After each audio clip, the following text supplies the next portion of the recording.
Hey everyone, welcome back to another episode of Talking with the Professionals. I, of course, am Aaron Stelly alongside with me, my partner, Graham Parham. And today we've got a great one, guys, a great professional, knows the Detroit market better than anyone out there. I want to welcome on Al Bazzy. Thanks, Al. Thanks for joining us and welcome on, man. Thanks for having me. It's a pleasure to be in company with these two experts. And I've been working with Graham now for a handful of years, and really it's been awesome. And Graham, I can't thank you enough for everything you've done for us.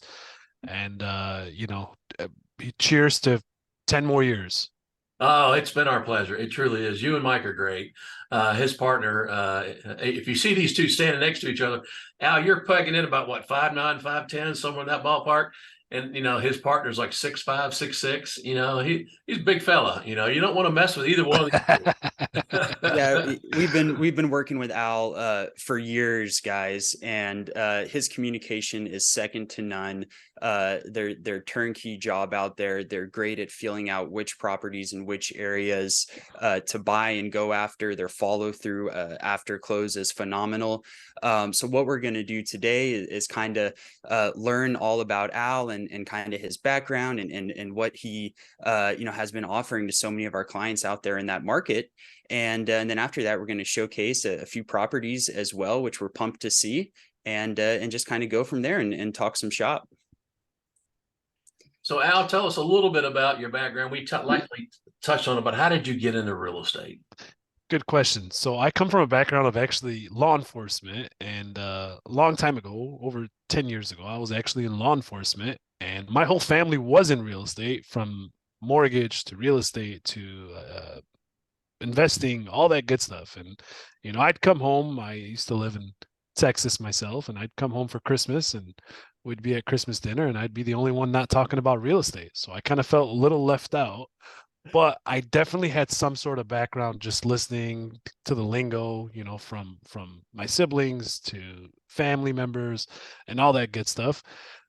And then when I decided to leave the law enforcement industry and come back to Detroit, it was like, okay, what am I going to do? And it was just quite easy. Got under the wing of Mike, and I started working with Mike Jordan, and he brought me on, and he actually, literally showed me step by step, got me into leasing and tenant placements, and then kind of gradually had me work up, get my real estate license. And fast forward today, I'm actually a real estate broker, and have done over 100 million in transaction easily since being I've been with Mike for about a decade now, and we've done thousands of transactions together. So he's done a great job actually showing me the ropes, and now he, gives me the keys to the engine, and I run with strategy properties.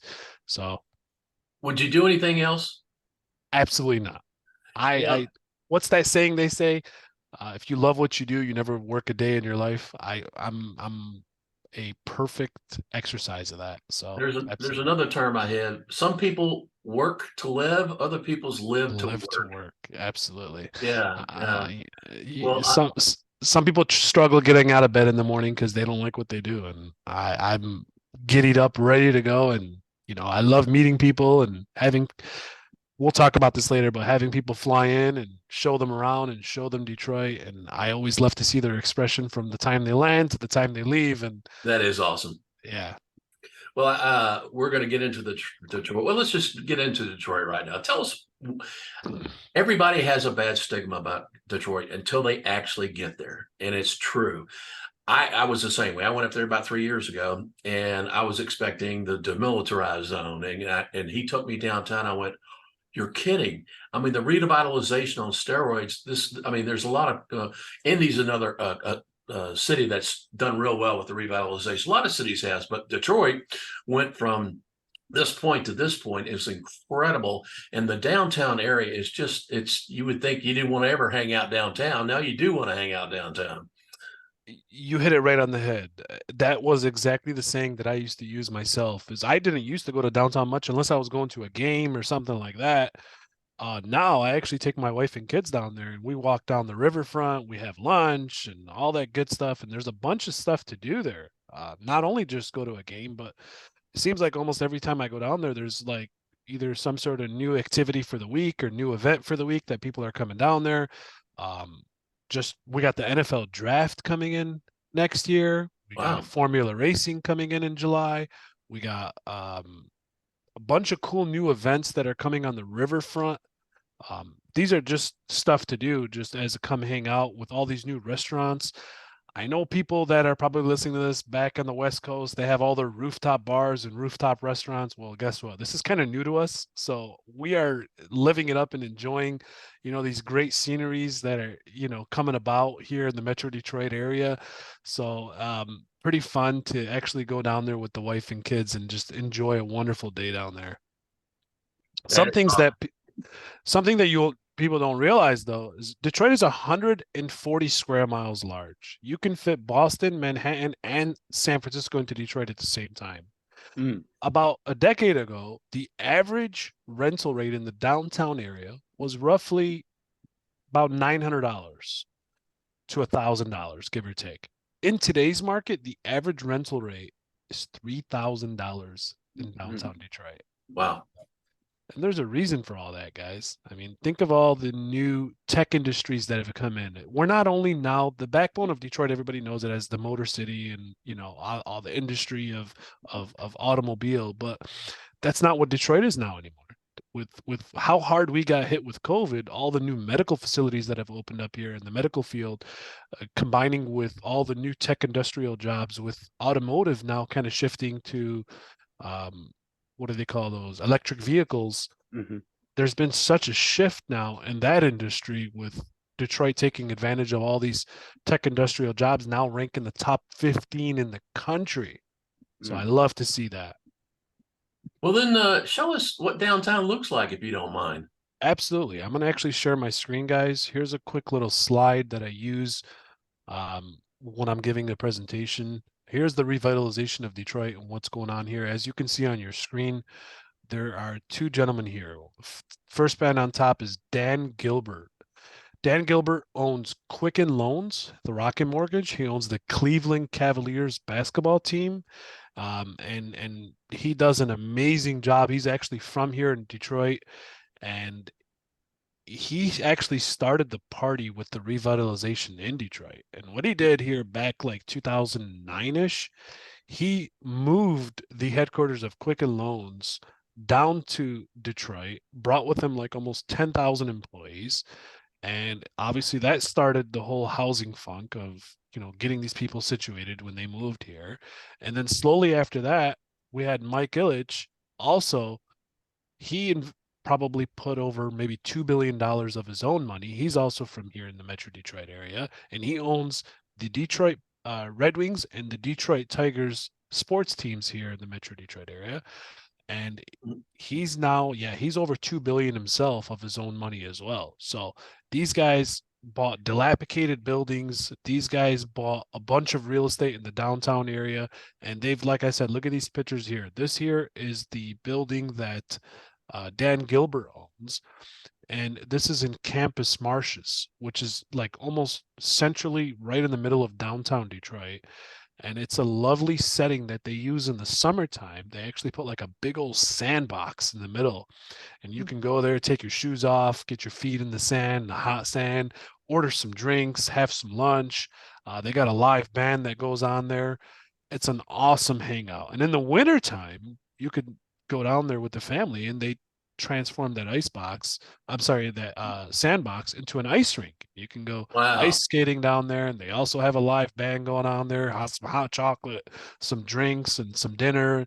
So it's quite the scenery to go down there. You'd be pretty amazed. And like I said in the beginning of this, when I have people fly in and they come to Detroit for the first time, everybody, like you said, has that stigmatism of Detroit being some sort of war zone or ghost town, just like you did. And then they leave and they're like, okay, this is That's not what it. I That's all it expected. takes. It's true. I've seen that sandbox. I've seen those people hanging out, and I mean, it's amazing that what they're doing and what they've done and what they're continuing to do. I mean, it's cool. It's very cool. Well, cool. Absolutely. Um, Absolutely. so I was listening to something today. There are like 330 million people in the U.S., and there's only 70,000 properties for sale. So what does that mean to you and I? Well, people need places to stay. So let's provide them a place to stay. And I think we're doing a good job. And that's what we're doing today. We're offering really quality homes to tenants. And Al's got a couple of properties he wants to show us. And why don't you throw those up, Al? Let's take a look at them. Yeah, sure. Let me go Yeah, ahead and share. I think it's for every 100 people, there's only 10 places to stay. Crazy. So this here is actually a live property that we currently own right now today that is it's not available, so I don't want anybody to jump out of their seats, but it is under contract with the buyer currently. And we decided to use this property. Actually, let me change this. This is going to be even better. This is now 9%. We were able to negotiate with the property management company and get them down to 9% now. So let's save that. And for those of you that are listening, yes, 9% is the new management fee that you'd be getting when you purchase a property through us. Here's a property here in the Fitzgerald subdivision of Detroit. Little cute subdivision, tree-lined streets, all brick properties. Mostly of them are colonial. Awesome neighborhoods for first-time investors or even a homeowner getting into a property. This has an awesome mix of homeowners and renters in this little subdivision, but it's a highly diversified area that has some of the best educational institutes that surround it, from Marygrove College to Detroit Mercy College, UFD Jesuit High School. So area-wise, institutional-wise, awesome. Love this area. We've been buying and selling in this area for a couple years now, and it's done really, really well for us. So when I took this person that has this property under contract on the bus tour, we were able to drive by the property and check out the area and check out the subdivision. It was an immediate sell. It was immediate, hey, get in line for whoever wants this. And we were on a bus tour with about a dozen investors. And, as you can imagine, this one went fairly quick. So just for Yeah, our and I mean, listeners, just looking at the numbers though, I'm seeing that it's renting for 12 to 1300. Purchase price is 132. That is so dang close to that 1%, which we have not seen, in other markets for some time. I mean, that is a great performing property. Yeah, and it's and actually would at 1300. Al, would Oh, there we go. Wow. just for our listeners' benefit, what would you categorize this particular neighborhood, A, B, or C? This would be a B. This would be a Okay. perfect example, cookie cutter of a B class property Okay. that we have here in the Detroit area. So we have a lot of listeners that love to see cash flows, but now you get a B property with C cash flows, which is outstanding. Yes. Yeah, Yes. this is what this is. So you brought up a good point there, Graham. You mentioned, a B class property with C cash flow. The funny thing is, if I rewind maybe 6, 7, 8 years ago, this might not have been an area that I would invest in. A couple of reasons why. I would have bought there as an investor, but as a turnkey operator, I wouldn't have bought there. And the reason for that is because the appraisal standpoints. This area really took off really nice. And with all the new homeowners that were actually moving into this subdivision, it's done really well with appreciation. So as a turnkey provider, we were able to capitalize on that and actually still find properties when they actually come out in that area and be able to offer it now to investors that can use financing and get great value on their property. So this one, like I said here, is set at 132,000, but it may appraise well over 132,000. So values over there are doing excellent. As you can see, this is over 1,600 square foot colonial, very desirable for somebody to move in there, not only as a tenant, but also as a homeowner. So if you ever decided down the line that you wanted to, divest or whatever the case is, you're going to be just fine values wise. I don't think we've had any appraisal issues, Aaron, that I can recall of in the last however many years. Very seldom do we have appraisal issues up there. Yeah, far and few between, no doubt. Yeah, We've absolutely. interviewed a lot of folks in several different markets, and we'd love to touch on the appreciation, depreciation, where the market's at, where it's headed. In your personal opinion, kind of tell us where you think it is at this point. Good question. So I get this question a lot, actually. And a lot of people think we're over the hump and on our way down. I kind of disagree with that. I don't see that, especially here with Detroit. You just mentioned an awesome stat with how many people actually live in the United States and how many properties are available to us. So with that kind of demand and with that little supply, how can one think with all the stringent criteria the banks and lenders are requiring now to actually get approved, how are they predicting some sort of over the hump or on our way down? I just don't see it. So I find ourselves still climbing, to be honest with you. I think that climb could happen for the next, who knows, 3 years, 3 to 10 years. I don't know exactly, but from my personal experience of being the up and downs through Detroit, um, it really doesn't matter. That's probably the best way I can answer it because of the strong cash flow that it offers. Whether the market is here, awesome. Whether the market's here, our rental standpoints have been pretty steady over the course of the last, decade or so. So I'm okay with either or, but if you ask me, like I said, I still believe we're climbing. People ask me all the time, well, aren't you concerned about your properties going down in value?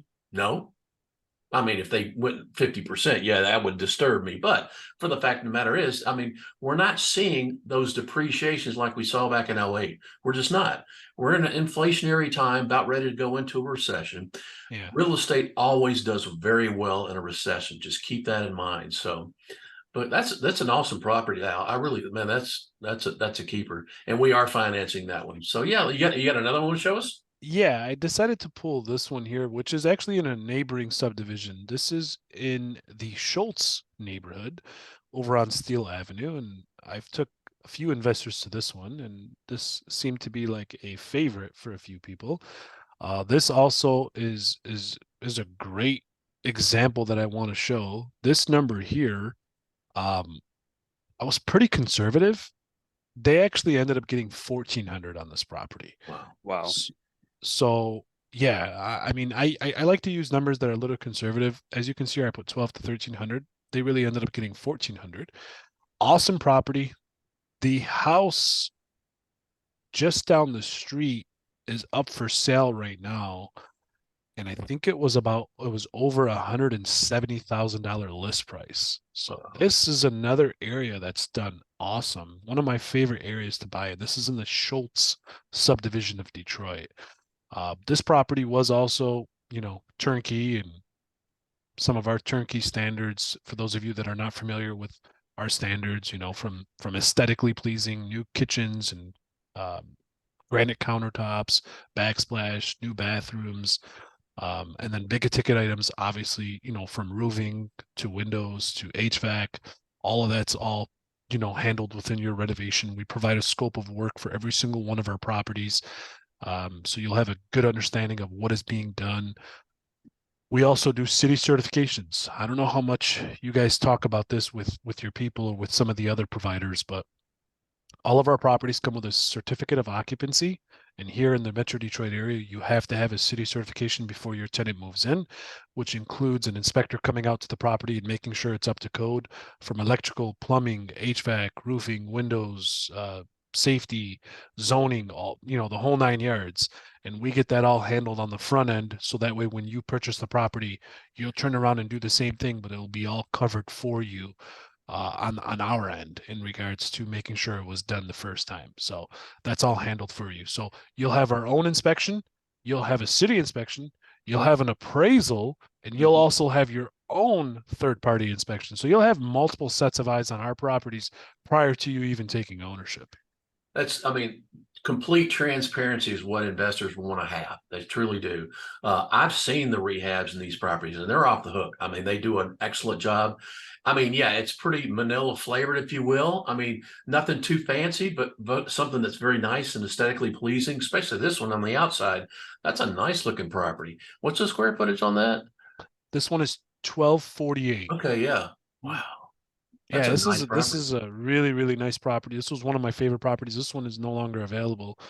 But hey guys, I just want to throw it out there. I got some new properties here that I'm working on, and I got some new ones that are coming up. So for those of you guys that are interested, we're definitely hitting it hard with finding inventory for you investors. What's the best number they can get a hold of you, Al? Email would be the best way. My Okay. email is al at strategyproperties.com. We're going to Yep. have all of Al's information down in our description, the web link, and you can go down there and look at some properties, have Yeah. emails to Al. I mean, we'll have all that information down in the link. Text me, call me. My phone number is 313-717-8808. Like Graham said, he'll have all the information for you guys to get a hold of me. You know, inventory does move fairly quick for these ones that obviously are, you know, near that 1%. Those ones do go very quick. So it is first come, first serve. We don't do a waiting list for so for those investors that are like, oh, I got to get on his list or whatnot. I'm not going to be on buying a property for another 6 months or a year. No, it's first come, first serve. As soon as you get pre-approved with Graham, you guys can come here, start the fun process, and start looking for a property. And keep that in mind. Al wants to have some comfortability when he does secure the contract, knowing that the borrower, or in this case, the client, does have financing in place. Because generally, if they don't, then that kind of, it's probably going to move on to the next guy.